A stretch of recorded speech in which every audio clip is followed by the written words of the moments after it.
Welcome to John Carter. So there's a specific kind of silence that lives inside a house that is too expensive for the people in it. Not the peaceful kind. Not the kind you feel on a quiet Sunday morning with coffee and birdsong. No, this is the silence of a lie holding its breath. The silence of a man sitting at a Christmas Eve dinner table, watching crystal glasses catch the chandelier light, knowing that somewhere between the roasted turkey and the designer centerpiece, someone had decided that his life was worth less than a down payment on a Tesla. My name is Walter Caldwell.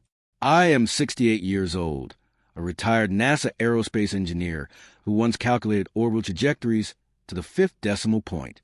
And on the night this story begins, I was sitting in my son's dining room in Cherry Creek, Colorado, trying to calculate how to survive the rest of my own life.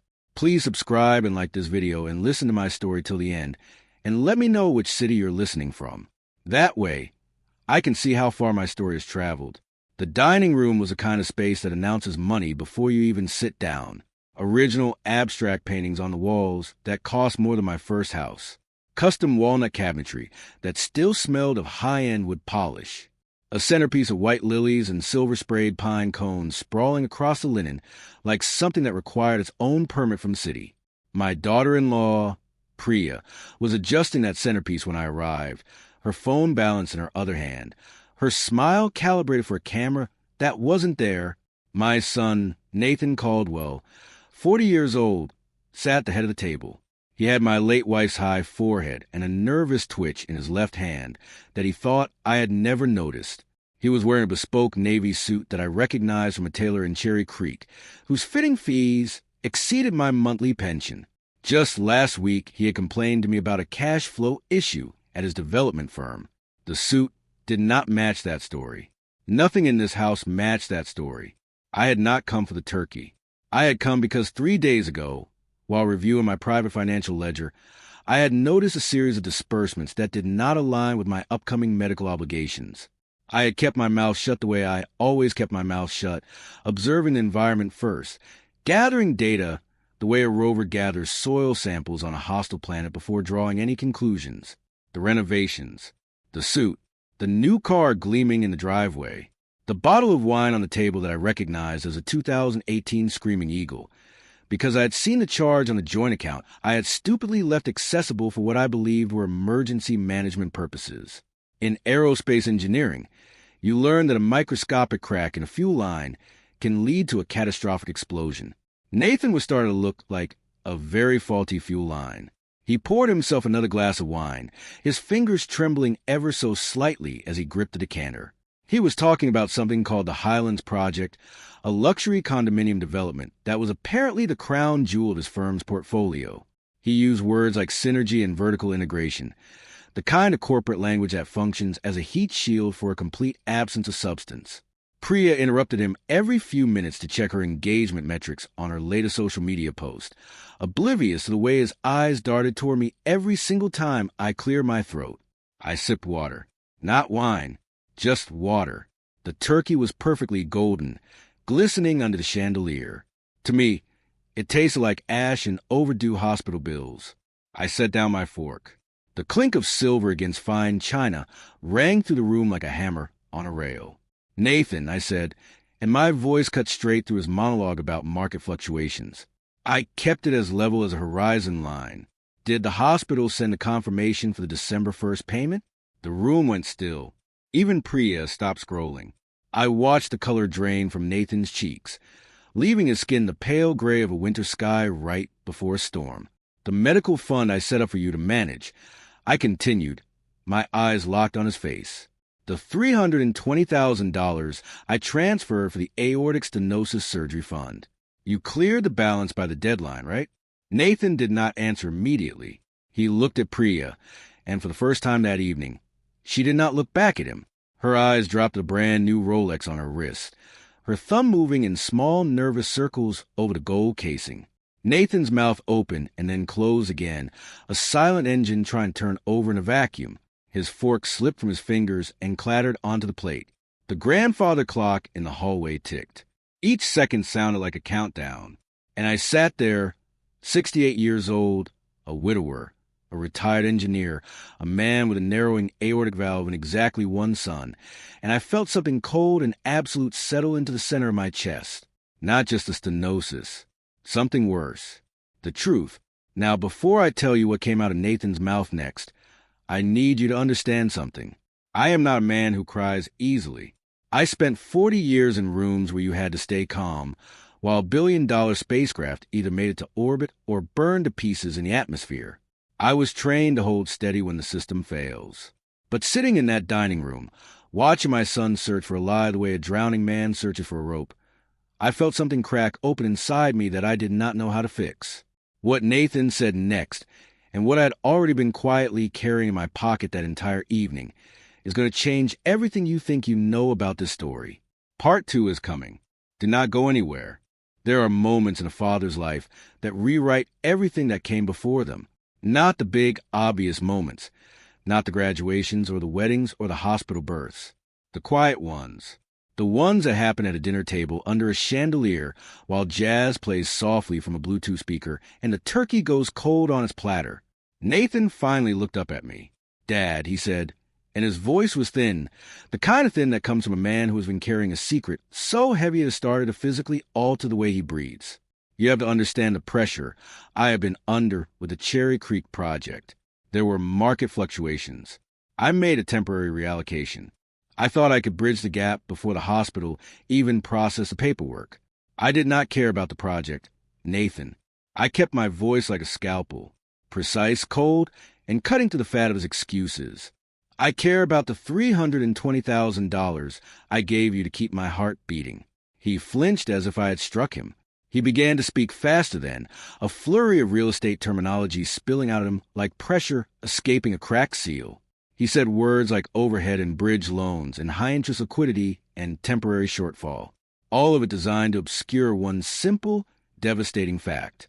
He had reached into my chest and removed my air supply. How do you calculate the cost of a breath you were promised? And then discovered it had been traded away for a steering wheel and a leather interior. Priya, who had been sitting as still as a statue, finally broke her silence. Her voice arrived without a single note of apology in it. "Walter," she said, smoothing the silk of her dress with manicured fingers, "you are looking at this very narrowly. The Broadmoor event was not just a party. It was a brand launch. We needed that visibility for Nathan's firm. It was an investment in networking. We were going to pay every cent back once the Highlands property flipped." I looked at the woman my son had married, and I saw something that made my stomach turn. She was not ashamed. She was annoyed. She spoke about brand visibility while the man sitting across from her was alive only by the grace of a medical timeline she had helped to violate. "You launch a brand on the remains of my retirement and my health," I replied, and the words felt like stones dropping one by one into still water. "Did you mention at the Broadmoor that the champagne was poured on the borrowed time of your father-in-law?" Priya's eyes flashed. A brief, ugly spark of resentment crossed her face before she looked away, her hand moving instinctively to cover the Rolex on her wrist. Nathan's composure finally gave way completely. His shoulders dropped, and he buried his face in his hands. "It is not all gone, Dad," he whispered, "but a lot of it is. The car, the leases, the renovations, the overhead. It just ate through everything." I asked him the only question that mattered. If the hospital payment was due on November 30th, why did you let the date pass in silence? Did you think I would simply disappear? Did you think the problem would solve itself if I stopped breathing? "No, Dad," he cried out, and his eyes were wet with something I could not yet determine was genuine grief or just the panic of a man whose cover had finally been blown. "I just needed more time. I thought the Highlands deal would close by the 15th. I was going to replace it before you noticed." And then the realization came. Not slowly, not gently. It arrived the way a pressure wave arrives, instantaneous and total. My son had been waiting for me to die. He had bet on my expiration date to cover his expenses. He had looked at the man who taught him how to build model rockets in the garage on Saturday mornings, and had seen nothing but a ticking clock that was taking too long to stop. I felt the familiar tightening in my chest, that dull hydraulic squeeze that reminded me my time was a finite resource Nathan had decided to treat as a cash advance. I did not shout. I did not throw the wine or knock over the centerpiece. I simply stood up. The chair leg scraped against the hardwood with a sound like bone dragging across stone. I reached for my winter coat, and as I pulled it on, I looked past Nathan's shoulder at his phone, lying face up on the white linen next to the spilled wine. A notification had just lit the screen with a neon persistence that seemed almost designed for me to see. DraftKings. Bet confirmed. $5,000. Denver Broncos spread. He was not just spending my surgery money on renovations and Rolex watches and brand launch parties. He was gambling with it. He was feeding my life savings into a digital machine one parlay at a time, and the machine was still hungry. I stared at that glowing screen for a long moment, and something inside me that had been quietly bending finally went completely still. I turned and walked toward the door. "Dad, please," Nathan called after me. "It is Christmas Eve." I did not answer. I stepped out into the biting Colorado night, and I did not look back at the house. I walked to my car. I sat down behind the wheel. I did not start the engine immediately. I just sat there in the dark, listening to the silence of the suburb and to the treacherous, rhythmic fluttering inside my own chest. And I started to remember how we got here. Before I tell you what I found in the storage unit, what I discovered Nathan had done in the dark while I was busy trusting him, I want to pause for just a moment.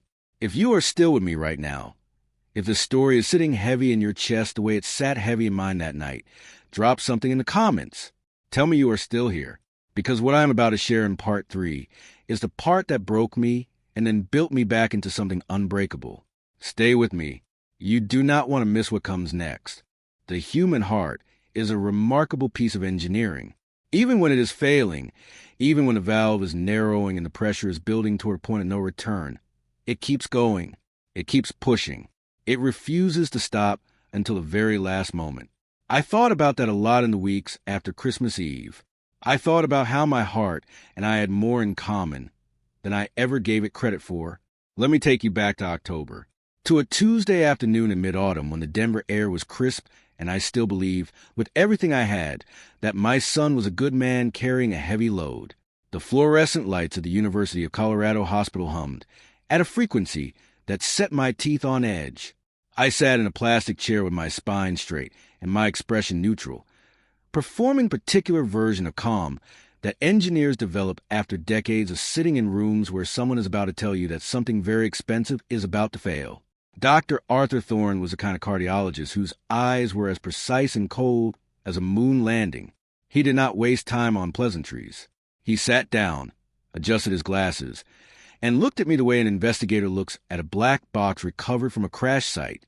"Mr. Caldwell," he said, "your aortic valve is opening to only 0.66 square centimeters. In clinical terms, that is a critical failure point. Your fuel line is clogged and the pressure is building toward a catastrophic event." He explained the narrowing aperture, the heart muscle thickening as it forced blood through an opening the size of a needle eye. He used the phrase golden window. 6 to 8 weeks where the structural integrity of my heart was still sufficient to survive a mechanical valve replacement. Beyond that window, he told me, the damage would be permanent. How long before total system shut down? I asked, and my voice sounded like it belonged to someone on the other side of a radio transmission. He did not blink. "We are at T-minus 60 days. Walter, if we do not replace that valve, you will not see the new year." $320,000. That was the price of the surgery, the mechanical valve, and the postoperative recovery. Nearly my entire liquid savings. The remainder of the house sale funds, the retirement bonuses, everything that was left after I had spent a fortune keeping my late wife Margaret alive through 3 rounds of cancer treatment 5 years earlier.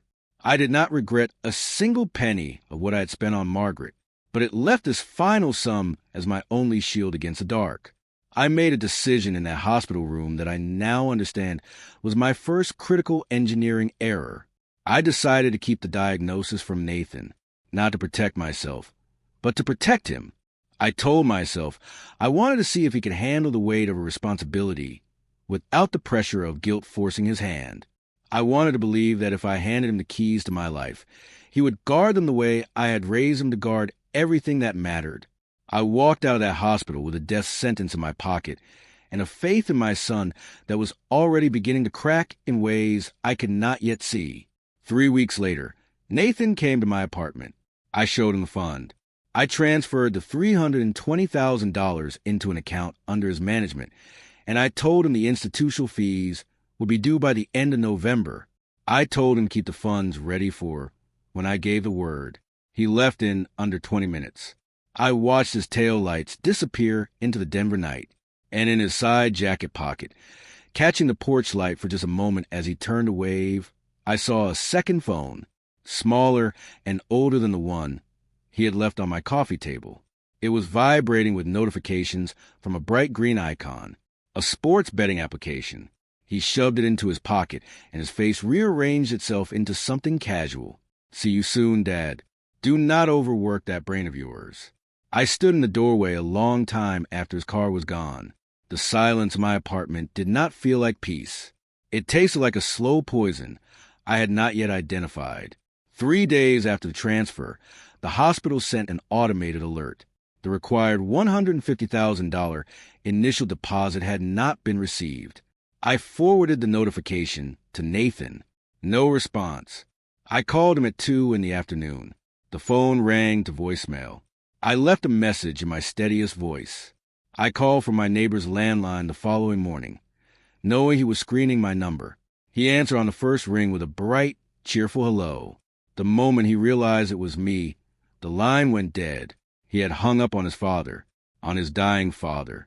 I drove to the storage facility on a gray November morning, and that is where I found the first hard evidence of what had been happening in the dark. Unit 402. The corrugated metal door groaned as I raised it. The dust on the concrete floor was scarred by drag marks and the distinct imprint of size 12 Oxfords. Someone had been here recently. Someone had been shopping. Margaret's gold wedding ring was gone from a velvet box beneath the drafting table. My 30-year Omega Speedmaster, the one I had planned to hand down someday, was gone. My NASA Distinguished Service Medal, 40 years of my life's work, had been ripped from its silk lining. I sank onto the dusty drafting stool, and I sat very still for a long time. She wore that ring for 38 years. I said to the empty room. Now it is just an empty space in a dark room. On the floor of the drafting table, tucked into the corner, was a small white pawn shop receipt, dated 4 days earlier. The name on the ticket was false, but the signature at the bottom was unmistakable. Nathan's sharp, erratic scrawl. He had dropped it the way a man drops things when he believes the person he is stealing from is already too far gone to notice. I called a surveillance specialist the next morning. I bought pinhole cameras, motion sensors, and a miniature encrypted router. I paid in cash. I installed the equipment in Unit 402 with the precision of a man who had spent 4 decades calibrating instruments that could not afford to fail. I hid a lens inside a hollowed-out bolt on the shelving unit, another inside a smoke detector on the ceiling. I set up a secondary listening device in Nathan's home office during a brief visit to drop off redirected mail, a small component disguised as a USB charger, tucked into a socket near his desk. Then I went home and I waited. At 2:14 in the morning, the motion alert triggered. I opened the app and watched my son enter Unit 402 in the green-tinted glow of night vision footage. He moved straight past boxes of his own childhood keepsakes. He went directly for the aerospace collectibles. His breath was visible in the cold storage air. His movements were frantic and desperate. Nothing like the confident developer who lectured me about synergy and market positioning. He picked up my NASA Distinguished Service Medal and held it like a poker chip he was about to cash in. He is going to die anyway, he muttered to the empty room. It is better that the money actually does some good now. My grip tightened on the tablet until my knuckles went pale. I switched to the audio feed from his home office. The static resolved into a phone call. Nathan's voice was cracked and graveling. "I do not have the liquid cash right now," he was saying. "My father's fund is tied up. Just give me until the weekend. I can cover the spread. 5 more days." A low, cold voice on the other end said something I could not fully make out. Nathan's hands were shaking so hard I could hear his phone tapping against his cheek. "I am good for it," he said. "I have assets moving as we speak. My life savings. He was describing my life savings as assets moving, as we speak to a man whose voice belonged to someone who did not care about timelines or family or fathers with failing hearts. I reached for my old address book. I turned to a name I had not called in years. Arlo Kendrick, former FBI field agent, a man who understood the anatomy of a lie as well as I understood the anatomy of a rocket engine. Arlo, I said when the line clicked open, I have a structural failure in progress, and I need your eyes on it. There was a pause, the strike of a match, a long, slow exhale. I heard you were sick, he said. How bad is the damage? Terminal if I do not vent the pressure soon. I told him. He is using my bones as a shovel. Arlo. And I need to know exactly how deep the hole goes. What Arlo found when he started pulling the threads of Nathan's financial life was worse than anything I had prepared myself to see. The dossier he brought to my door 10 days later was the kind of document that does not just break your heart, it restructures it. And that restructuring is exactly what Part 4 is about. I will see you there. There is a particular quality to grief that nobody warns you about, not the weeping kind, not the kind where you press your hands to your face and let the sound out. The other kind, the kind that sits in your chest like a stone that has been there so long you stop noticing the weight of it, until one morning you wake up and realize you've been carrying something that was never yours to carry, and it has been crushing your lungs for years. Arlo Kendrick stood in my doorway on a gray December morning, holding a thick manila folder that looked too heavy for mere paper. He sat on the edge of my sofa and placed the dossier on the coffee table with a sound that made my stomach drop. It is ugly, Walter, he said. Worse than we thought. Just give me the numbers. I told him. He opened the file. The first document was not a bank statement. It was a rejection notice from an insurance company. Nathan had attempted to take out a high-value life insurance policy on me just weeks after my diagnosis, naming himself as the sole beneficiary. He had been rejected because of my pre-existing condition, but the intention was as clear as a blueprint. He was not just waiting for me to die. He had tried to make my death more profitable. $312,000. That number sat on the next page like a bloodstain, almost exactly the amount earmarked for my surgery. Nathan had not dipped into the fund. He had emptied the reservoir entirely. Arlo had compiled a meticulous timeline of Nathan's descent into high-stakes online gambling. It began with small transfers. 500 here, 1,000 there, but the losses accelerated with terrifying speed. Transaction logs from multiple betting platforms, offshore poker accounts, spread betting services. The activity surged violently in the days immediately following my transfer to him. He bet your heartbeat on a Sunday night football parlay, Arlo said, his voice dropping to a near whisper. I closed my eyes for a moment, took a slow breath, felt a familiar tightening in my chest. He did not just spend it on a lifestyle, I said quietly. He bet your survival on a point spread, Walter, and he lost. There was more. Nathan owed an additional $180,000 to private lenders whose methods of collection did not involve letters or phone calls.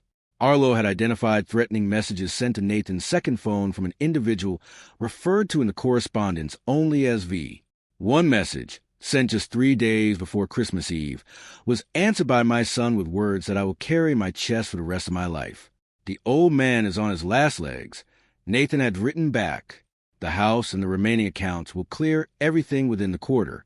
He was not waiting for me to recover. He was not waiting for me to get help. He was waiting for my death to function as a debt settlement. Walter, Arlo said quietly, these lenders have been watching your building. 2 vehicles, registered to shell companies. They think you are the collateral. I looked at the digital clock on the wall. My surgical window was still technically open, barely. But the money was gone and my son had already buried me in his ledger. I sat very still for a long time, and then I did what engineers do when the primary system fails. I started looking for the redundancies. Emotions are like solar flares. They are spectacular and burning, and if you let them into the cockpit, they will destroy every instrument you need to survive. I pushed the image of Nathan's messages out of my mind. I opened my laptop, and I created a new spreadsheet. I titled it Operation Survival, and I began to map out a recovery mission with the cold, precise focus of flight director managing a craft that everyone else had already written off. I had one asset Nathan did not know about, a small emergency account in Margaret's maiden name. $5,000, untouched for 5 years. It was a microscopic seed, but it was mine, the only part of my life Nathan had not managed to strip for parts. Then I started making phone calls. The men I called were not family. They were colleagues, former propulsion engineers, Apollo Air veterans, retired Air Force test pilots, men who had sat in mission control beside me and watched billion-dollar dreams either make it to orbit or burn up in the atmosphere. Men who understood what the name Walter Caldwell meant in a room full of engineers. Kashi's Dalton answered on the second ring. Kashi's had been an Air Force colonel. His voice like gravel in a mixing drum. His loyalty forged in the heat of a dozen failed test flights. Walter, he said, when I told him what I needed, you saved my career when the X 14-line blew in 98. You want 30,000. You've got it. Just tell me where to wire it.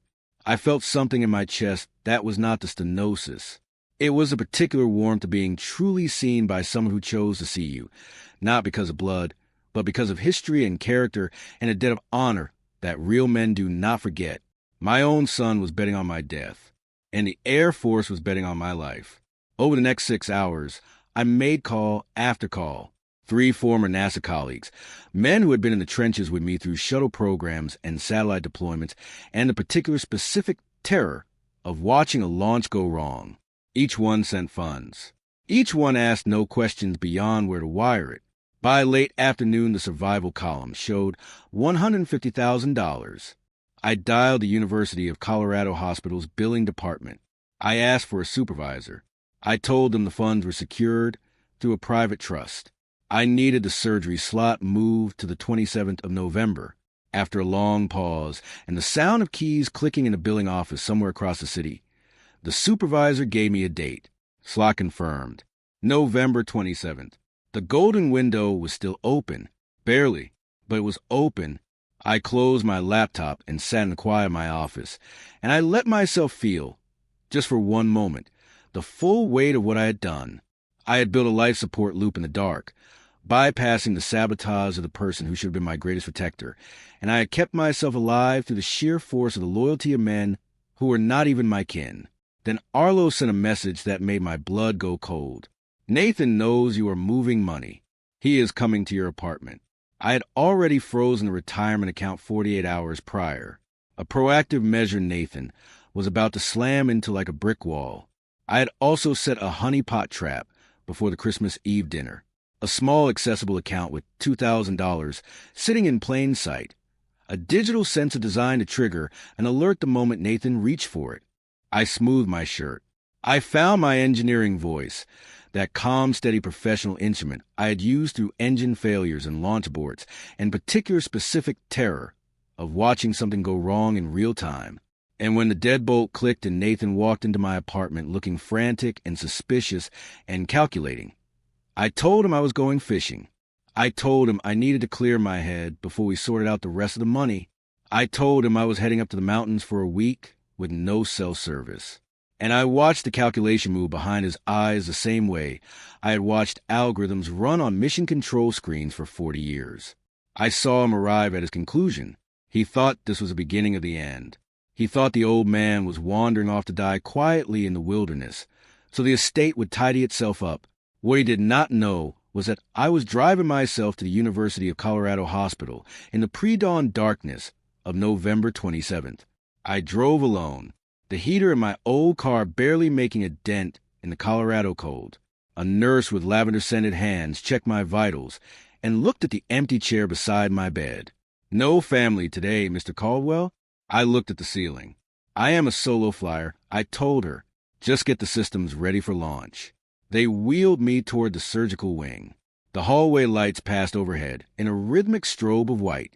I was moved into an operating room that smelled of stainless steel and antiseptic and clinical precision. Dr. Thorne stood there behind his mask, his eyes steady above the blue fabric. Count down from 10 for me. Walter, see you on the other side. 10, 9, 8. The anesthesiologist leaned over me, and the sedative moved to my system like a wave of liquid shadow. Just before the darkness took me, I heard two nurses near the equipment rack discussing the next of kin paperwork. Arlo's wife, a retired nurse who had agreed to stand watch in the waiting room under a pseudonym, was already there, a human heat shield for the man who was currently losing consciousness on a steel table. The last thought I had before the lights went white and blurring was this. The last person I had spoken to before coming here was my son, and I had lied to him to save my own life. If you are still here, if you are still with me through all of this, I need you to hear me when I tell you that waking up from open heart surgery is one of the strangest experiences a human being can have. And what I discovered in the days that followed about my son, about the calls he did and did not make, was the information that changed every decision I made from that moment forward. Tell me in the comments where you are watching from right now.